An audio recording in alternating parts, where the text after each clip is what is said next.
Bonjour et bienvenue dans 1000 vies dans une vie. Je m'appelle Mathilde, je suis docteure en pharmacie et coach santé, cofondatrice du laboratoire Olis, maman d'un petit garçon de 4 ans et passionnée de santé, de nutrition, de bien-être et de développement personnel. Dans ce podcast, mon objectif est de proposer en toute sincérité, humilité et bienveillance des clés à toutes les femmes pour leur permettre de vivre pleinement, de s'épanouir à chaque étape de leur vie et de ne renier aucun de leurs idéaux. En bref, de vivre 1000 vies dans une vie et en pleine forme. Au menu, des conseils, des éclairages et des pistes pour que chacune d'entre vous puisse prendre pleinement conscience de ses potentiels, de ses besoins et que vous puissiez devenir l'actrice principale de votre vie, de votre santé et de votre bien-être. Allez, c'est parti pour un nouvel épisode. Hello, j'espère que vous allez bien. Je suis vraiment ravie de vous accueillir sur ce nouvel épisode du podcast 1000 vies dans une vie. Alors aujourd'hui, on va parler d'un sujet qui est souvent très polémique quand on en parle au cours d'une discussion entre amis ou en famille. C'est les idées reçues sur les compléments alimentaires. Et cet épisode, il me tenait aussi à cœur parce que c'est vrai que quand on aborde le sujet des compléments alimentaires dans les discussions, c'est souvent un sujet qui cristallise et qui est rempli, on va dire, de positions souvent, tout est blanc ou tout est noir. Et l'objectif de cet épisode aujourd'hui, c'est de vous montrer que comme souvent, la vérité se situe dans les nuances de gris. Donc je vous emmène avec moi pour ce nouvel épisode et je vous souhaite une très belle écoute. Idée reçue numéro 1. Non, mais de toute façon, si ton assiette elle est équilibrée, diversifiée, si tu manges de tout, tu n'as absolument pas besoin de te supplémenter. Alors, c'est quelque chose qui est hyper répandue comme idée reçue et là aussi elle est à nuancer.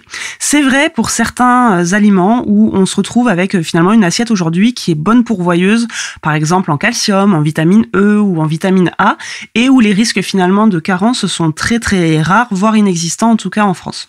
Par contre, il existe certains nutriments, comme le magnésium, le fer, dans certains départements aussi l'iode, ou encore la vitamine B9 qu'on appelle aussi l'acide folique ou folate, qui par contre sont vraiment en manque dans notre assiette actuellement. Pour preuve, aujourd'hui, si vous souhaitez être enceinte, on vous supplémente systématiquement en acide folique, puisqu'on sait que notre alimentation aujourd'hui, elle est carencée et que la majorité des femmes manquent de folate avant d'entamer une grossesse et que ça peut être très problématique ensuite pour le bébé.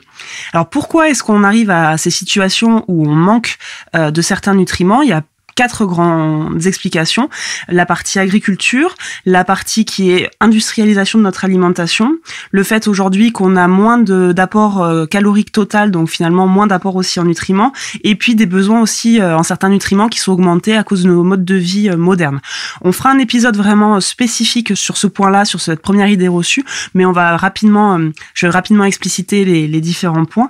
Alors les pratiques agricoles, là aussi je rentrerai pas aujourd'hui dans le détail du détail, mais il y a une évolution qui a eu lieu depuis la fin de la Seconde Guerre mondiale où on a demandé aux paysans de devenir beaucoup plus productivistes et de faire face finalement à la famine qu'il y avait eu et à l'augmentation de la population. Donc 2 grandes conséquences à ça, c'est qu'on a choisi finalement des espèces à cultiver ou à élever pour les animaux qui étaient beaucoup plus productivistes. On a mis de côté finalement, si je vous donne l'image du petit pommier qui était dans le verger de chez vos grands-parents, souvent ils faisaient des toutes petites pommes vraiment pas très grosses, pas très jolies, un peu fripées, un peu pas belles quoi. Et pourtant c'était des espèces qui étaient hyper bonnes et hyper riches d'un point de vue nutritionnel. Et nous on a plutôt été sélectionnés finalement la grosse pomme très jolie, très brillante, qui est bien résistante aux maladies et qui à la fin vraiment produit de la quantité pour aussi l'agriculteur. Et le problème, c'est qu'en sélectionnant ce genre d'espèces sur la partie productivisme au détriment de la partie nutritionnelle, on a été aussi chercher des espèces qui étaient moins riches en nutriments et ça explique pourquoi aujourd'hui on a des pommes ou des fruits ou des légumes de façon générale qui sont beaucoup moins riches en vitamine C, en minéraux qu'il y a une 60aine d'années. Il y a une étude qui a eu lieu et qui montre que entre les années 1950 et les années 2015, une pomme, elle est par exemple 50 fois moins riche en vitamine C. Donc ça s'explique aussi par la sélection variétale. Deuxième point, c'est qu'aujourd'hui notre alimentation est beaucoup plus industrielle. Pourquoi ? Parce que pareil, à l'époque, à l'échelle de nos grands-parents, on mangeait uniquement du vrac, c'est-à-dire que les aliments on pouvait les acheter que bruts et il fallait les transformer, les cuisiner pour les manger. Aujourd'hui, avec l'offre qu'on trouve dans les supermarchés, même dans les marchés ou autour de chez nous, on a pléthore finalement de plats qui sont déjà transformés. On mange aussi de plus en plus au restaurant. Bon, pas en ce moment, vous allez me dire, mais du coup voilà, on a une alimentation là, beaucoup plus industrielle et beaucoup plus transformés. Et ça impacte aussi parce que souvent ces aliments sont des bombes caloriques, mais par contre ils sont complètement vides, ils ont été vidés de leur richesse nutritionnelle. Ils sont énergétiques, mais ils sont absolument plus riches en vitamines, en minéraux, en bons acides gras, ce genre de choses qu'on trouvait dans les aliments bruts. Donc ça explique aussi que plus notre assiette elle est riche en ces aliments transformés industriels, et plus on a appauvri aussi l'apport nutritionnel et micronutritionnel dans notre assiette. Troisième point aussi, par rapport il y a une cinquantaine, soixantaine d'années, l'activité physique générale a vraiment diminué. Pour preuve, aujourd'hui, par exemple, on est capable de payer pour faire une activité physique, pour se dépenser, alors que là aussi, il y a quelques dizaines d'années en arrière, on était dans une logique où nos parents, nos arrière-grands-parents avaient des quotidiens ultra physiques, avec des boulots qui étaient très énergivores et qui nécessitaient de beaucoup manger pour pouvoir faire face à cette dépense énergétique. Alors, c'est très bien aujourd'hui qu'on se retrouve avec une situation plus confortable, de pouvoir faire justement du sport uniquement pour son loisir, mais ça a entraîné qu'aujourd'hui, notre prise alimentaire, pour pas grossir, elle a été diminuée. Par exemple, aujourd'hui, peut-être pour une femme, il faut entre 1800 et 2300 calories à peu près par jour pour arriver à être dans un poids qui est stable, alors que peut-être à l'époque, nos grands-mères, elles avaient besoin de 3000, 3500 calories pour faire face à tout ça. Mais quand on diminue sa prise alimentaire journalière, on diminue aussi de fait la quantité de micronutriments qu'on ingère, parce que c'est toujours finalement une partie de la ration alimentaire globale, et diminuer sa ration alimentaire parce qu'on bouge moins, parce qu'on a moins de besoins d'un point de vue de dépenses, ça génère aussi qu'on diminue aussi notre apport en micronutriments. Ça, c'était le troisième point. Et le quatrième point, c'est que en parallèle de ça, on diminue nos apports, on a une alimentation qui est moins riche, mais pour certains nutriments, on a des besoins qui sont augmentés. Là, je reprends l'exemple du magnésium. Quand on est stressé, il faut savoir qu'on a besoin de magnésium aussi pour apaiser, pour faire face à ce stress. Et on a des modes de vie actuellement qui sont hyper stressants.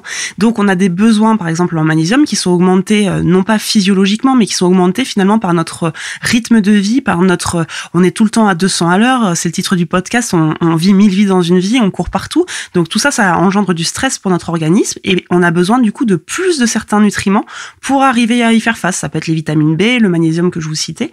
Et en fait, on se retrouve dans une situation paradoxale où nos besoins augmentent, mais en parallèle de ça, finalement, notre assiette est de plus en plus pauvre. Donc ça aussi, c'est un quatrième point qui explique pourquoi aujourd'hui, pour certains nutriments, l'idée reçue comme quoi, quand on mange de tout, on aurait besoin de rien prendre en plus, pour certains, c'est vraiment quelque chose où c'est pas vrai, et où il faut faire vraiment attention, et parfois pouvoir se supplémenter en fonction de vos besoins et en fonction de votre assiette aussi. Idée reçue numéro 2. Non, mais les compléments alimentaires, c'est vraiment de la poudre de perlimpinpin, c'est bidon. Alors ça, on l'entend aussi beaucoup, et là aussi, il faut nuancer la réponse, parce que faut être très honnête, il y a beaucoup de compléments alimentaires qui sont aussi des grosses coquilles vides de marketing, et dans ceux que je cite, auxquels je pense en disant ça, c'est vraiment tous les brûleurs 3000, les produits aussi 15 en 1 qui sont là pour vous assurer de perdre X taille avant d'aller à la plage cet été, ou de diminuer votre tour de cuisse ou de hanche de X centimètres. Donc tout ça, vraiment, c'est du complément alimentaire qui effectivement pour moi est de la poudre de perlimpinpin et de la poudre aux yeux. Donc là, on rentre dans la catégorie on vend du vent et on vend du rêve. En dehors de ça, il y a d'autres styles de compléments alimentaires qui sont vraiment plutôt positionnés sur un axe santé et sur un axe vraiment d'aider au bien-être global.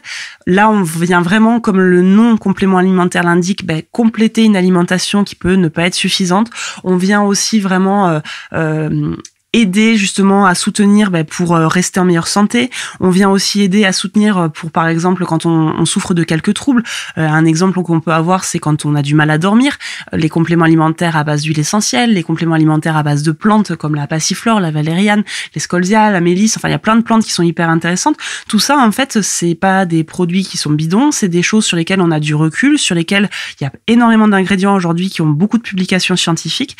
Donc finalement, c'est comme tout, le complément alimentaire n'échappe pas à la règle dans tout secteur d'activité, dans toute tranche, on va dire, existante sur le marché. Il y a souvent du très médiocre, il y a du moyen de gamme et il y a du haut de gamme. Donc, à vous après de bien prendre le temps, de creuser, de fouiner, de regarder un peu les compositions, comment c'est fait, quels sont les dosages qui sont à l'intérieur, pour vous garantir que non, vous n'êtes pas dans du perlimpinpin, mais dans quelque chose de très qualitatif.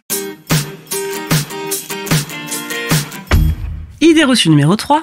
Mais tu prends des compléments alimentaires, mais les compléments alimentaires, c'est uniquement pour les sportifs. Alors là aussi, on se retrouve avec quelque chose de très répandu dans les conversations. Il y a cette image très forgée et très ancrée que les seules personnes consommatrices de compléments alimentaires, ce sont les sportifs de haut niveau.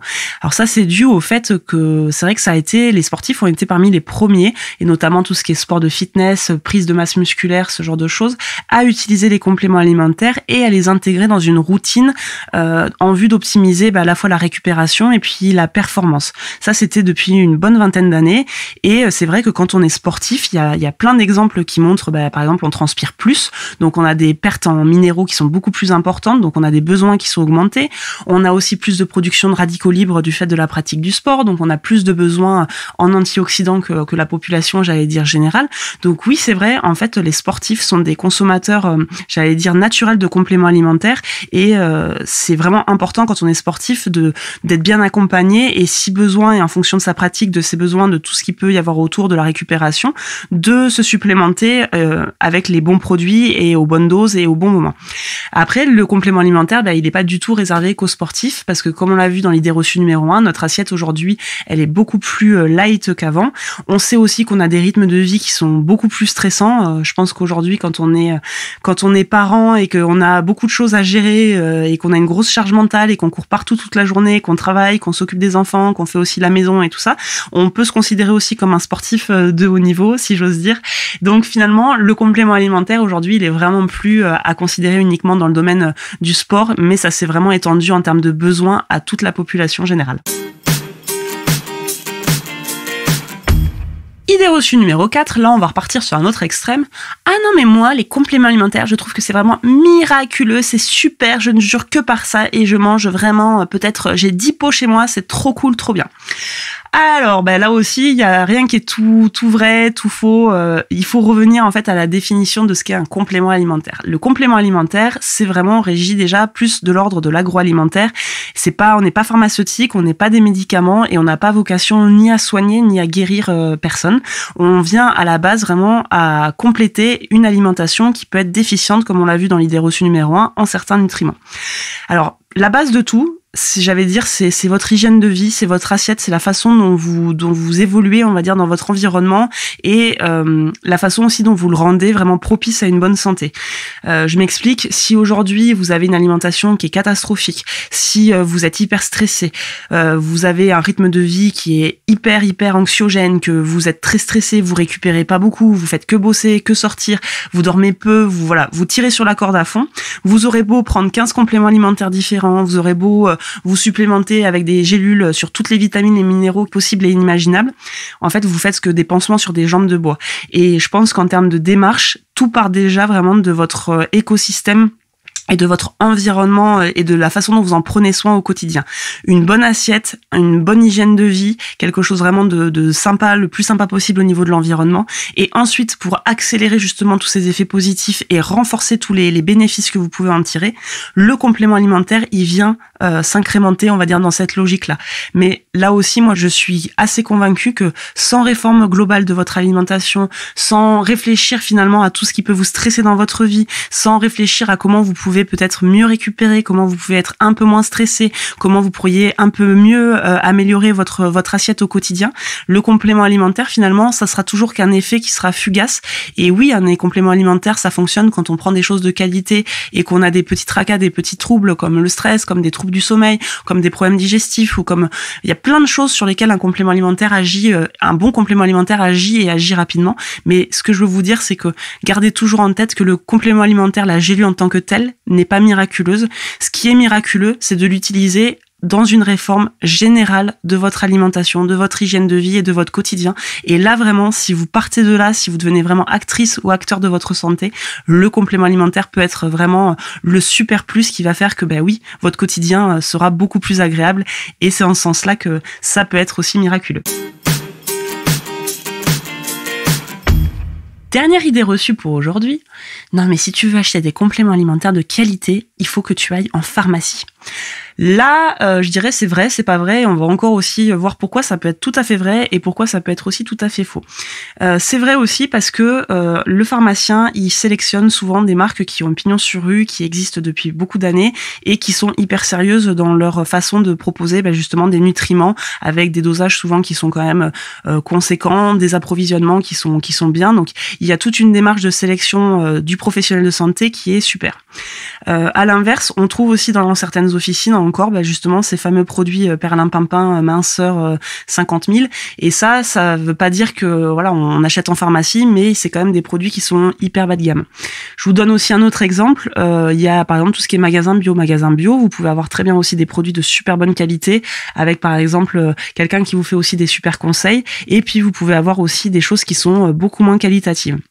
Faut savoir que réglementairement, un complément alimentaire, on est soumis à la loi autour de l'agroalimentaire et que vous pouvez trouver des compléments alimentaires dans une épicerie, dans un magasin bio, sur Internet, en pharmacie, en supermarché, et que finalement le lieu de distribution n'est absolument pas un critère de qualité. Vous pouvez vendre des très très bons produits, j'en connais pas énormément, mais par exemple en supermarché, et vous pourriez inversement vendre la plus grosse daube de l'année en officine. Ça ne veut rien dire. Donc ce qu'il faut regarder absolument, donc c'est tout ce qui va être composition, c'est l'étiquetage, c'est de regarder la transparence sur tout ce qui est fabrication, où est-ce que c'est fait, d'où viennent les ingrédients, à quel dosage ils sont utilisés, et ne pas hésiter aussi à solliciter le conseil autour de l'utilisation de ces produits, que ça soit par le pharmacien quand il est formé, ou en magasin bio aussi, ou quand vous achetez sur Internet, pouvoir avoir la possibilité de poser toutes vos questions et d'avoir un interlocuteur sérieux qui puisse vous répondre. Donc vraiment retenez que des bons produits, on peut en trouver partout. Le circuit de distribution, en tout cas sur les compléments alimentaires, n'est pas gage forcément de qualité, et que le plus important, c'est aussi de pouvoir aller chercher les informations et avoir accès aux informations qui sont vraiment essentielles pour prouver la qualité du produit, et aussi pouvoir avoir accès à un conseil de qualité. Voilà, c'est tout pour aujourd'hui. J'espère que cet épisode vous a plu. N'hésitez pas, si vous avez des questions, si vous souhaitez échanger, à nous envoyer un petit mail par DM ou à l'adresse mail hello@laboratoireolis.fr. Je serai vraiment ravie de pouvoir échanger avec vous et de partager et de pouvoir répondre à toutes vos questions. D'ici là, je vous souhaite une très très bonne fin de journée. Portez-vous bien et prenez bien soin de vous. Ciao ciao.